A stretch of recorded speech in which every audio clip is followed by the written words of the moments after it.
Coming at you from the Exodus headquarters in Ohio, let's jump right into today's episode. All right, so we're live here. Greg has welcomed us into his home.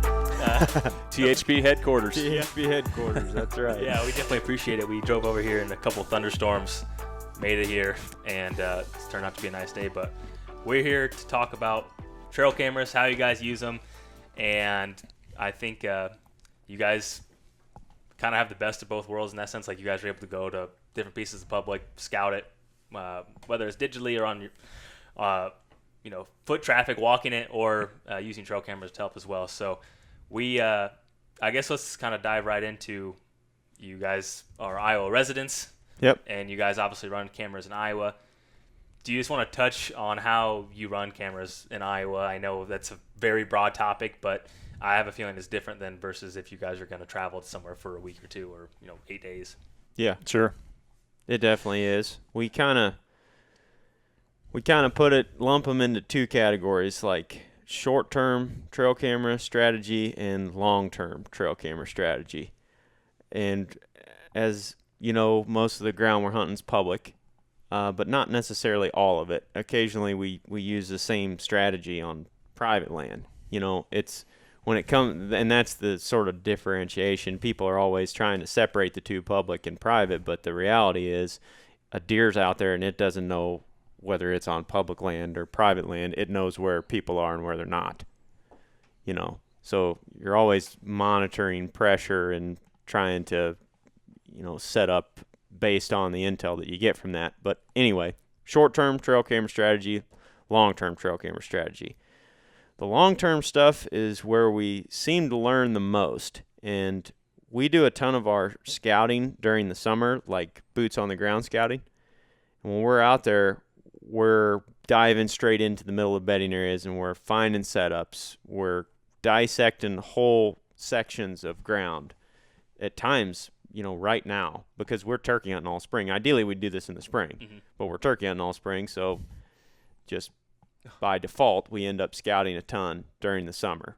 I mean, all the way up to September. So when we're diving into these areas, we pack cameras with us, and then we hang them in very sensitive spots, whether it be like a signpost rub or a scrape trail intersection in the middle of a bedding area. They're the spots that you're not going to go into unless you're going in there one time to kill a deer in the fall. And in many cases, we don't even hunt those areas.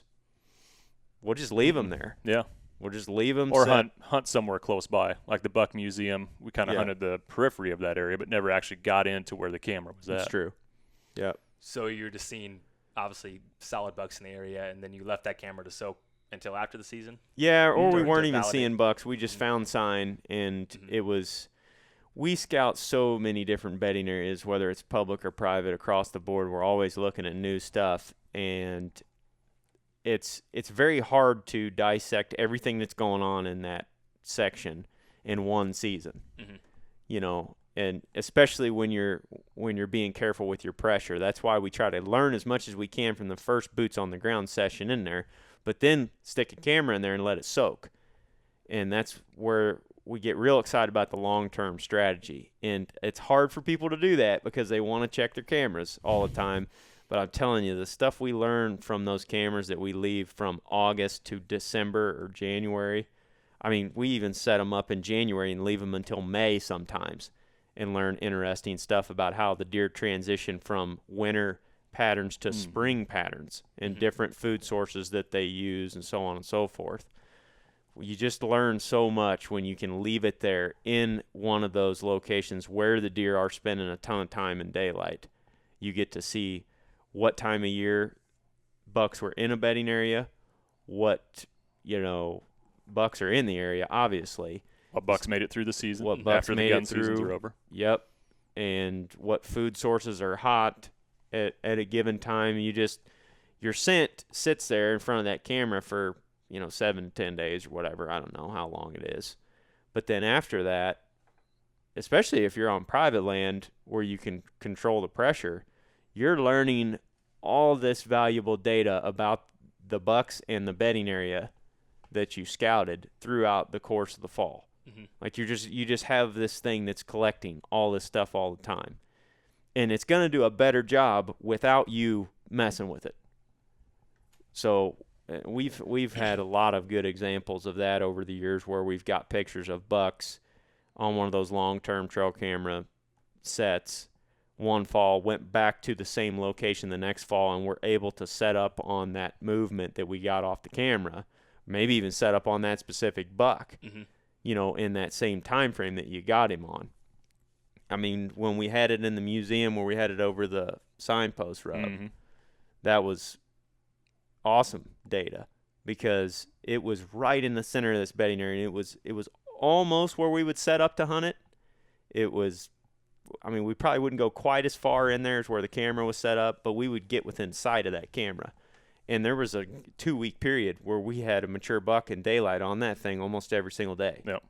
And that's not because they're not nocturnal. That's because it's right in the bedding area where they feel safe.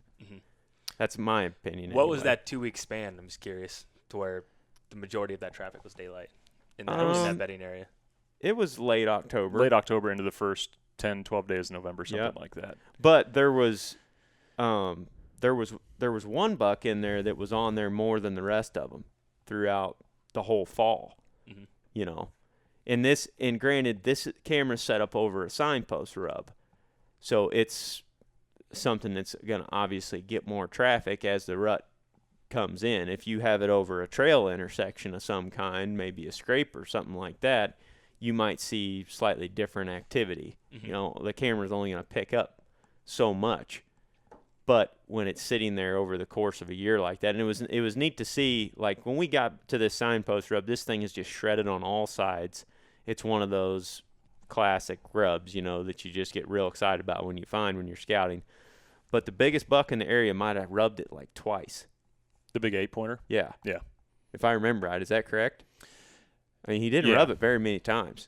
I mean, he came by the camera through that time span a fair amount. But you got to think about why a signpost rub is where it is. It's probably there because there's trails that are intersecting. There's some kind of deer pattern that is taking place to allow that signpost rub to be there and to be rubbed from multiple sides. And they're usually in close to bedding areas when you find them like that. But we got a lot of these bucks just walking by on those trails. Like they would sniff the rub or whatever and move on. But the amount of times that he actually rubbed it was not very many. It was just a couple.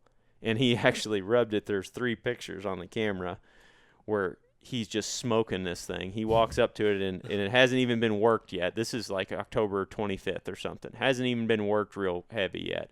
He walks up there in a couple of minutes, just shreds the thing and walks off. And like if you'd have walked up to that rub after he'd have been there that day, you'd have said, well, there's been all kinds of bucks hitting this thing. Like, look at the – and it took him just no time at all to completely shred it.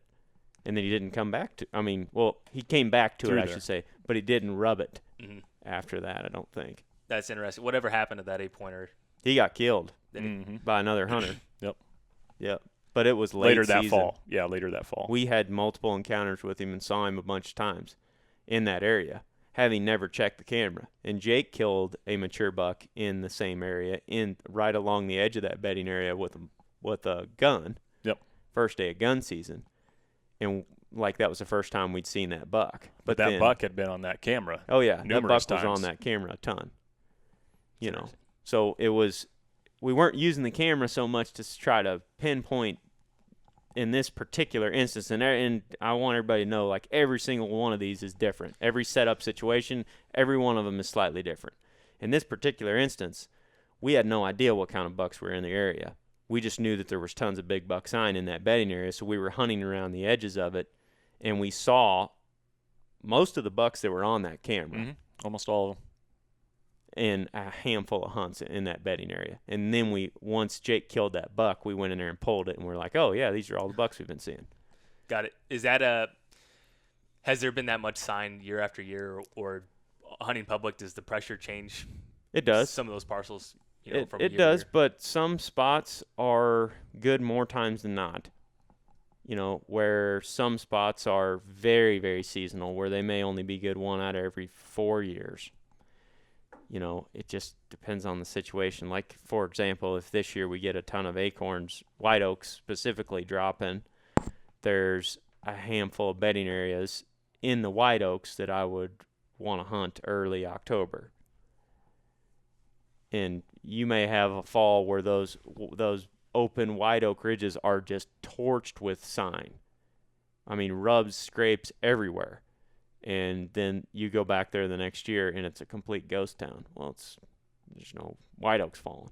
You know, they've moved off to one of the other areas, one of the other bedding areas. That's why it's important to scout them all. This particular area is usually good every year, but it's because it has all those diverse habitat factors in it.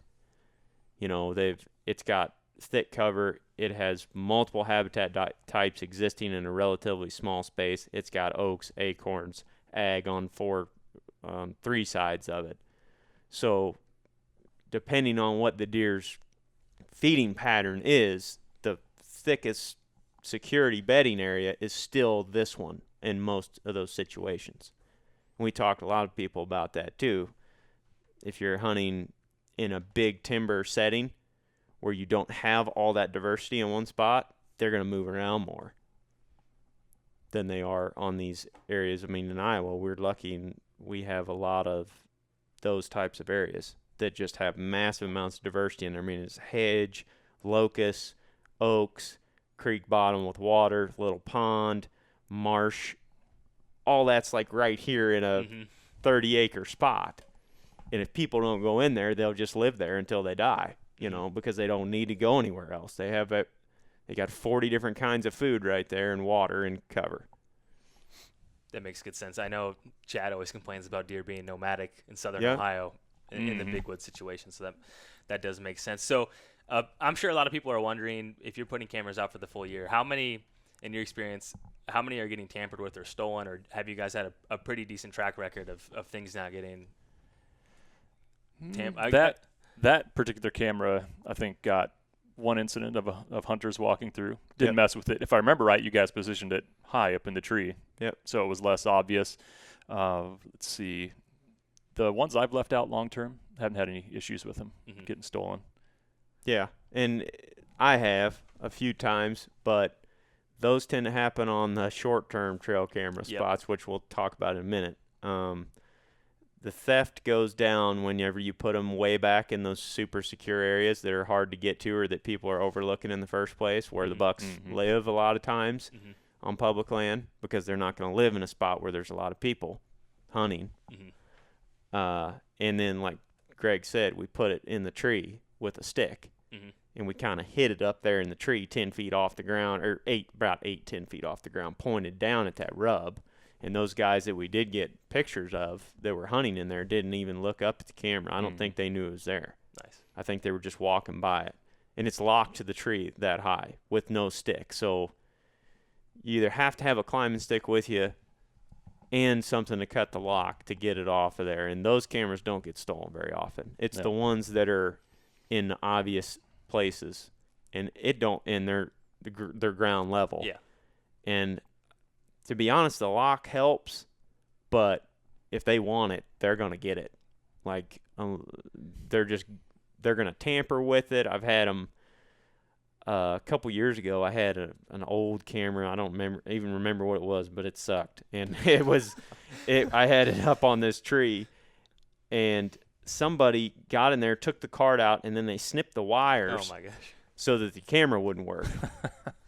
And it was on the tree with a Python lock. So obviously they didn't have anything to get the lock off, but they were going to disable the camera regardless, you know, to do whatever they had to do to, you know, ruin it for us. Yeah, we hear the horror stories too of people with like the lock boxes, and they'll chop down the whole entire tree. Yeah. right. To take the camera, but thankfully for most times that's not the case. But let's talk a little bit more about the short-term cameras. Yeah. And what those strategies are.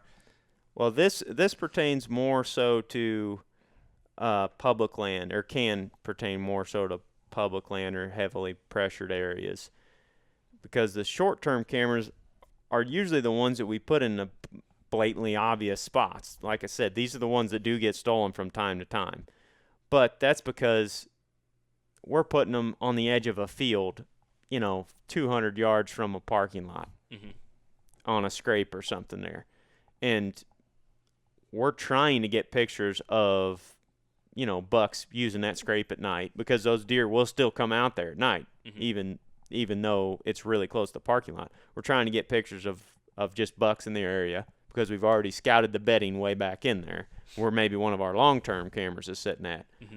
And we're trying to get pictures of people coming in and out.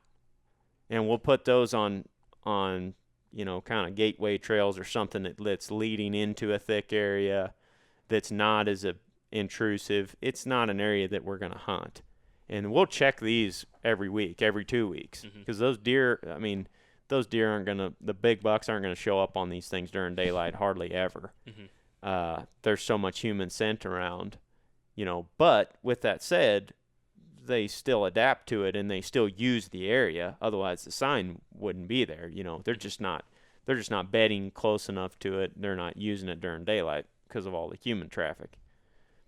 So we're not worried about leaving scent in front of those as much, and we check those things often. Do you have success on using those short-term cameras to find a buck in an area and then Yes. connect the dots of, okay, he's probably bedded here? Or Yep, we use those way more in the fall for actual strategy in season, for obvious reasons. I mean, you're checking them during season, but I always revert back to the buck nest, because that's a really good example for the short-term strategy, but it's worked elsewhere. Zach killed that buck a few years ago on Midwest Whitetail. That one we had 2015. Yep, that one we had a camera up on some scrapes right along the edge of a field where people have been hunting. We went in there and we had 3 nice bucks an hour after dark on this scrape coming out of from the direction of where we knew there was bedding. So we just went in there immediately and hunted the bedding area on the backside. Now that's 400 yards from where that camera was at. But first night we went in there and killed one of those bucks that we had on the camera. That's the type of strategy we're using with these. And I'll get back to the buck nest. That was a short-term camera that I had set up about 40 yards from the car where we parked, and it was just on a trail intersection. And I'd been getting pictures of bucks in velvet through July and August and even September on there. Of course, Iowa season opens at October 1st. Well, on the 4th or 5th day of October, and granted, this thing's right next to the car. It's in a spot that we're not going to hunt, So we're checking it every 2 weeks.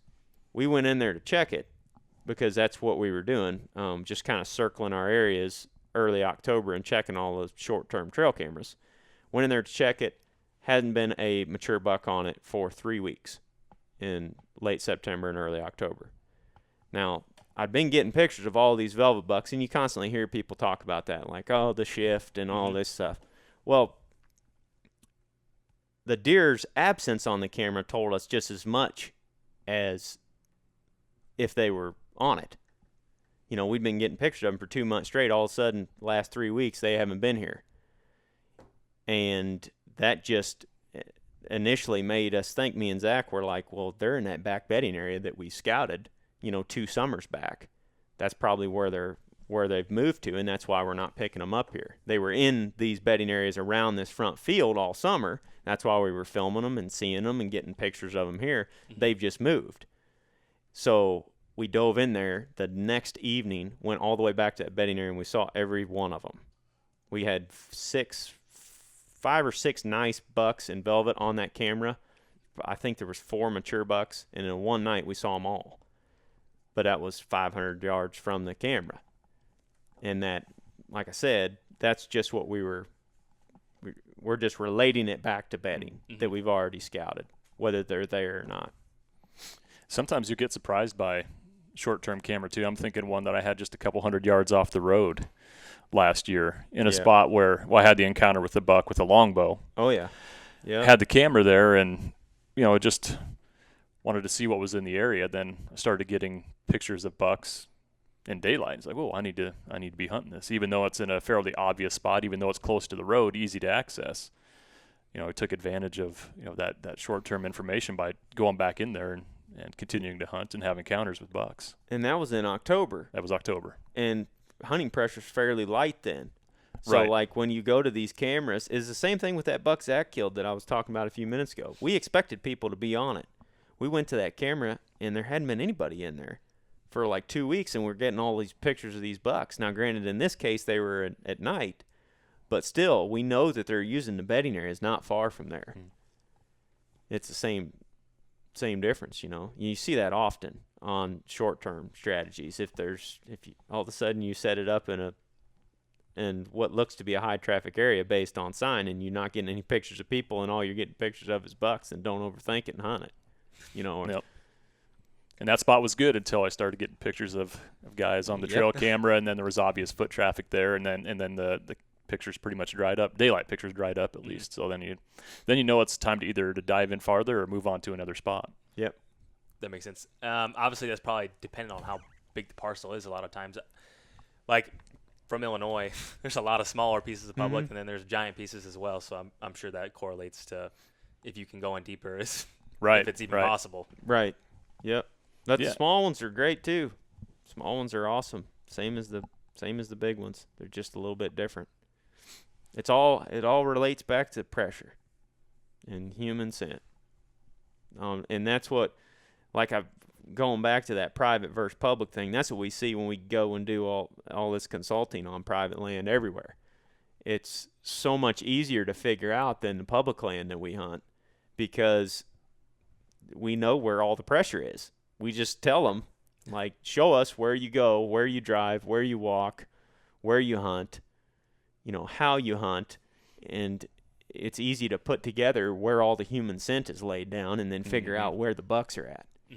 You know, because they're obviously not there, or they wouldn't call us. That's funny. You guys do quite a bit of traveling during the spring for that, for consulting. What, March-ish?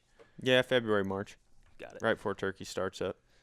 One thing that we ask a lot of people, and you've already touched on it, is the annual data that you were referring with those long-term cameras. Do you see on a year-by-year basis particular bucks, maybe they were 3.5 last year and then 4.5 this year if they made it, them frequently hitting the same area, 365 days later? Yeah, within a time frame. Yeah. Which I'm sure it's related to pressure on the parcel and the crop rotation. Yeah, and like we were saying, that it's the situation itself of how the bedding is, what kind of habitat diversity is in there. I mean, and the individual personality of the buck. There's just so many things that come into play. The one thing I will say is that what we see in Infalt calls them primary bedding areas. They're hard to find, but they're awesome. Like when you find them, and you really got to take good care to keep the pressure out of there. What you do see, and I would reflect this from long-term trail camera surveys that we've done, and also just hunting experience over the years, if a mature buck is using one of those areas on a camera, you can go right back there the very next year. There's a high odds that you're going to see him in there, but there's also high odds that you're going to see other mature bucks in there as well, if it is, in fact, one of those primary bedding locations that has all those different diverse factors in there. Like one, in the buck nest instance a few years ago, I just felt like those bucks were living there. There was year-and-a-half old bucks, 2.5, 3.5, 4.5, up to 5- and 6-year-old mature bucks, all in the same bedding area on October 6th or whatever. That's interesting. Yeah, it's like those bucks, they grow up and they know that spot. All of them are acting comfortable and rubbing in there and everything. And if you keep the human scent out of that specific location, they're just going to get more and more comfortable with it as they grow up. And that makes sense that more and more of them would use it over time. I think you can also get some really good information on movement relating back to weather. So that's always one of my favorite things to do at the end of the year after you've let the camera soak, is to start looking at mature buck sightings or incidents on camera during daylight and relating it back to weather. And I'm thinking of one particular camera where I think I had it from September to mid-November is when eventually the batteries died or something like that. But anyways, all the mature buck sightings, almost like 80% of the mature buck sightings were in daylight were on a southerly type wind. So all of a sudden you're armed with that information, knowing that there must be something specific to the way they move through that area on a southerly type wind, the way they're bedded around there, whatever the case may be. So that was, I mean, you can get all kinds of information. That's another good looking point. back at historical weather data, and I'm sure there's software programs that can integrate that, from where the picture was taken, and it'll, it can analyze all that a lot quicker. I just did it with the spreadsheet, just a really rough way of doing it, but it was, interesting what you can pull. Elzinger is huge into that. Mm-hmm. Huge into that stuff. I don't remember what he uses, Nala or something like that. Yep. And I just used Wonderground in the past and typed in the historical date. Right. That's what I've used as well. Yeah, that's something that we do. Like when we pull one of these things that's been soaking for 5 months, you're looking at data for a long time. Yeah. And you're going back and correlating all that back to Mm-hmm. weather, like Greg said, or available food sources in the area at that given time. All of that information translates into something useful that you can use. But if you were checking it every 2 or 3 weeks, you wouldn't have that. Yeah, it's a true scientific sample to some degree with less tampering. I think that's something too. So many people just look at the pictures for face value, and also there's just so much that you can, the more you look at it, try to tie the pieces together. You can. I'm just fascinated with that. how deer use an area. Like that's the thing that I really enjoy about the whole scouting and figuring out land and stuff. Like we get into individual bucks and stuff like that at times, and we used to do it all the time, but anymore. For instance, locust pods in the late season. Mm-hmm. This last winter, we set up a camera over a tree that had been dropping a ton of locust pods along the edge of a bedding area. We put it out there in like early January when we were in there doing some scouting and shed hunting. And I just wanted to see like how long they would stay on those locust pods and under what conditions would they feed on them. And I noticed like 3 months later when checking the camera, and of course most of the bucks have shed on this camera, and it's right up against the bedding area. But when we went back to check it, we noticed that they're hammering those locust pods in this specific area when there was deep snow. Like the 4 or 5 deeper snows that we had through that winter, they were just piled onto those locust pods. And I wouldn't have got that info had I not had the camera there soaking, and that adds to hunting that area next winter. That's a viable late season pattern for sure. Yeah. Yeah, we've seen that numerous times, deer feeding heavily on locust pods. Yeah. Especially close to bedding. Yep. That makes sense. What are you guys doing right now? It's August 20th right now. What are you guys doing right now for trail cameras? I know we're getting into late summer, and I know you guys are about to kick off the deer tour, but do you have some of those long-term camera sets up already, and that's pretty much what you're waiting on, and then you'll implement those short-term cameras here September, October? Yep. Yeah. We've got several set up on water holes too. Yeah, the boys are going to go check one of them, I think, today actually. And that's more of a short-term type camera. It's real easy to get to. It's a water hole that we may or may not hunt this fall. It's actually on private land that we use to access the public land. But they're going in there to check it today, and then we probably won't go back to it until, early season. It's been sitting for a month. But most of the cameras that we're putting out right now are long-term, where we're in there scouting a bedding area. Ted was asking me about the one that we put up a few weeks back. He was going to boat in there and grab it the other day. And I was like, no, just leave it sit in there. It's too much of a pain to go in there and get the thing right now, number one. And we're going to go in there with our gear to hunt probably in mid-October. And that's going to be the first place we go, is to go check that camera. And like it's as simple as we've already scouted the area and we've already found like this is a really good spot to potentially set up next to bedding.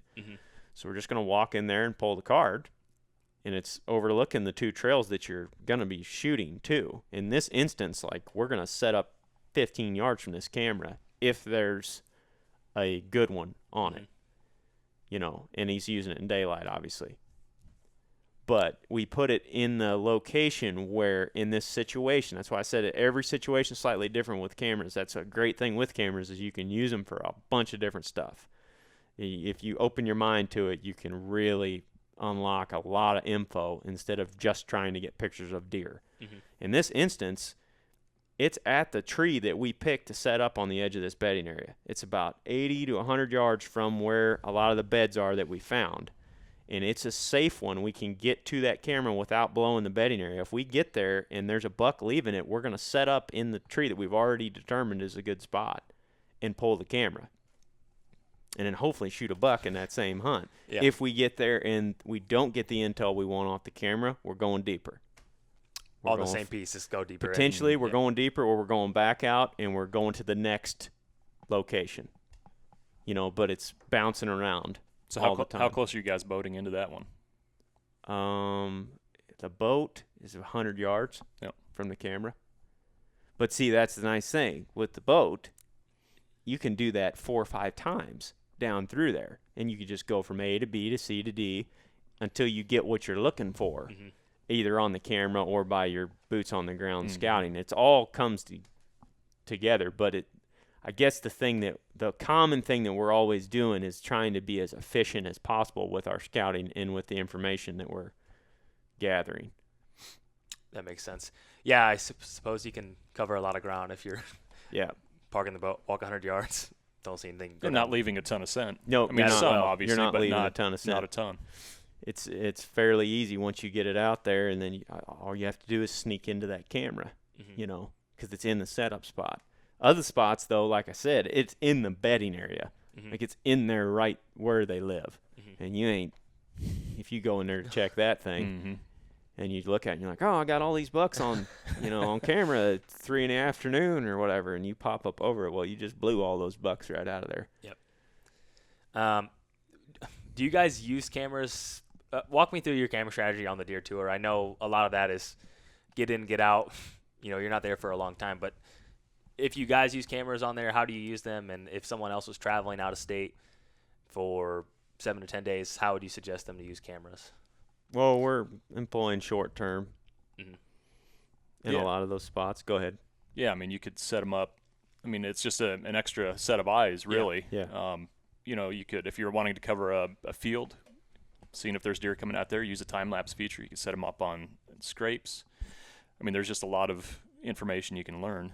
Yeah. And we'll put them up over parking lots, over a trail, pattern hunters. Yeah. If there's one road that's leading into this public area and you're busy scouting 14 other spots that day, because that's what we do. When we get to one of these spots, it's scout all day the first day pretty much. I mean, we try to get to as many different options as we possibly can. That way we've got, stuff in our back pocket should something fall through. And when we're doing that, if you run into one of those situations where you need to monitor pressure, then we'll set it up and we won't even plan on getting a picture of a deer. We want to walk back to that camera and not see a picture of anything, because that tells us that nobody's been in on that public area. We'll set it up right there at the gate. There's just a number of different ways you can do it, and the short-term strategy is employed for that everywhere. Or you go into a spot and you scout it and it looks good and you mark it on the map and then you back out of there. Maybe you can set it up over a perimeter scrape or something. But when we're doing that, when we're scouting fast on those trips on new areas that we've never been in before, we're much more cautious about how we're going about it. Like, we don't necessarily just gom straight into an area with for no reason. I mean, we will go right through the center of a bedding area if we're trying to see if there's a good one in there and potentially kick him out and then reset on him, but not in the way that we do in the summer. Like, when we go in there and scout in the summer, there's 3 or 4 guys and we just torch the whole thing. We're a lot more methodical about it when it's in season. Not to say we're not being super aggressive still, we are, but we're slipping in there and we're trying not to spook the deer that are in the bedding area as we scout for sign on the way in. And if we spook them, we spook them. Then we just go back to figuring out what the next move is at that point, either setting up on again or moving to a different spot. Sounds good. Anything else you guys want to add as far as the trail cameras? We have a couple of just random Q&A questions that we'll close out the episode with. But is there anything that we missed that you would regret that you didn't say as far as you forgot? I think we covered a lot of really good information. Yeah, I mean, that's essentially the two strategies what we use primarily is the short term and long term, and you can get great information from both. Yeah. Fair enough. So someone asked, what is the best run and gun setup for ground? So what's in your pack or what's not in your pack when you're setting up, looking for a sign and setting up on the ground? Not much. No, I mean, really minimal. I mean, to be honest, some kind of call is really about all you're gonna need. You always want to have a call with you. A decoy is potentially handy, but that goes whether you're on the ground or in a tree. That's one reason why we're kind of leaning more towards the saddles nowadays. It allows us to be more adaptable in those situations because we all hunt on the ground at one time or another. Zach just prefers to hunt on the ground like nonstop. I would rather I'll hunt on the ground too, but I would rather have the gear there that I need to in order to get in the correct situation for my brain anyway. Yeah. So the saddle is nice because you have very little with you. And if you need to ditch that thing, exactly like Ted did in Missouri last year, him and Jake, they climbed a tree with the saddle. They saw bucks moving 100 yards away. They shot down and went over there and set up on the ground immediately. And all he did was just kind of create some good ground cover in there, some horizontal ground cover with some dead limbs and stuff. But I would say that's the most important thing. When you set up on the ground, you got to make sure that you can shoot. Because you're going to be in a lot more brush and stuff. You're usually picking one trail. We're doing the same thing with the stand too, though. You got to make sure that you can get in a position where you can shoot. And when you set up on that trail, you have to be looking for obstacles that are going to block the deer's view from you on his way in. So you're anticipating how the scenario is going to play out as you're making your setup. So you can make sure to get drawn back on him and then kill him in a certain spot. I mean, you're doing the same exact thing that you would be doing with a tree stand. Mm-hmm. The only difference is that your hide is very important on the ground, and that horizontal cover plays a big role, or the conditions that you're in. I mean, more than I would say like what's in the gear bag so much. I'm trying to think if there's anything. Milkweed. Can't forget to mention milkweed. Knee pads are going to be something that that could be really handy for dual use here. Yeah, for the ground and for using a tree saddle. Right. Sure. That's the nice thing with the saddles. The tree stands are great too. We're still going to use those at times as well. But you can shoot up a tree. You can get set up a lot quicker. You can observe. That's the advantage that a tree gives you, is you can usually see. You can see what's going on. Mm-hmm. And then when you go in there to set up, sometimes the right spot, you may not have a tree there. So you have to set up on the ground. And making that work, horizontal cover is a big deal. Fair enough. Some of the you should have saw a lot of we had a lot of like random questions, so we kind of culled out some of the other questions. Yeah. But this is kind of an interesting question. Have you guys ever killed a mature buck on a field edge on public ground? Probably. I'm trying to think. I came close last year, that longbow encounter. That was essentially that buck was going through an open gate out to a field edge, and that was broad daylight. Got it. But actually killed one. I should have killed that deer. But Good as dead. yeah, I mean, if I'd had my compound, I would have killed that deer. But I'm trying to think. We're obviously struggling to think of a buck that we've killed on the field edge. So, I mean, it's kind of it depends on what field edge means necessarily. I'm assuming like a traditional food source, like an is ag what they're field asking. of some I'm kind. assuming. Corner of an ag field is what I kind of envision. Yeah. I mean, not very often. Mm-hmm. Occasionally you see mature bucks in that situation. That's the thing, though, is a lot of people talk about the public land stuff and about guys won't see a big buck hunting a field edge, or they've got to be way back in away from everybody else. It totally depends on the situation. I mean, I get the logic there. Usually people are concentrated more so around those fields, so you're not going to see mature bucks up there where people are leaving human scent. But that the situation dictates everything. Like Greg said, he was hunting right next to a field edge and almost killed a mature buck in mid-October because nobody had been in there for a couple weeks. And it just depends. If it's a standing cornfield, for example, early in the season, that's got some waterways and stuff in it, yeah, in 2 weeks when it's cut, there may be people all over it. But right now, in first week of October or last week of September, however your season ends up, there may not be anybody out there, and those deer may be bedding and living next to that corn in those waterways. So, yeah, I guess that long-winded answer there is, yeah, you can kill them around field edges, and I'm sure if we thought about it long enough, we would think of Might one. be able to think of one, but the Zach's thing is, buck that he killed in mid-October a few years ago was very similar to a field edge. It was right. I mean, it was back against the bedding, but the bedding was also really close to the field. So you're talking about, a few yards difference there. Right. Fair enough. What state are you guys most excited to hit this year on the deer tour? Most popular question. Probably Michigan, honestly. Michigan. I mean, it's got some. I mean, I'm just excited about the collaborative public land challenge hunt. It's always fun. But not only that, it's just got a rich deer hunting heritage, and it's known as a very tough state to hunt. So I'm excited to see how all that plays out. Yeah, I think we're all pretty pumped for Michigan. That's going to be a lot of fun. Yeah, I can imagine.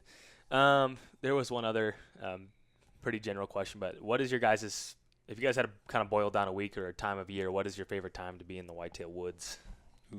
Because you guys are out there from start to finish pretty much, so there's got to be a favorite time.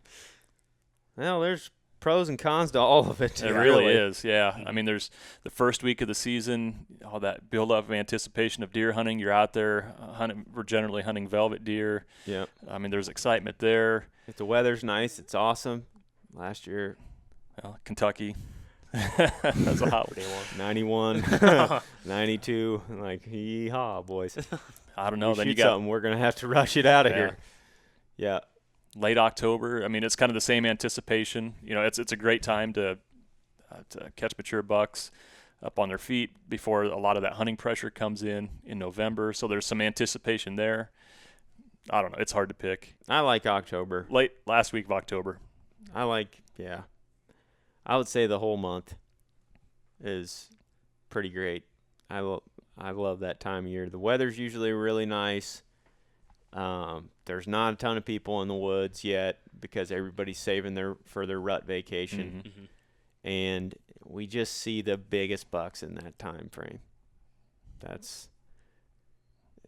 There's just way more strategy, it seems like, that goes into play in the early season hunts too, in the late season stuff as well. Obviously there's strategy when it comes to rut hunting, but there's a lot more random success there.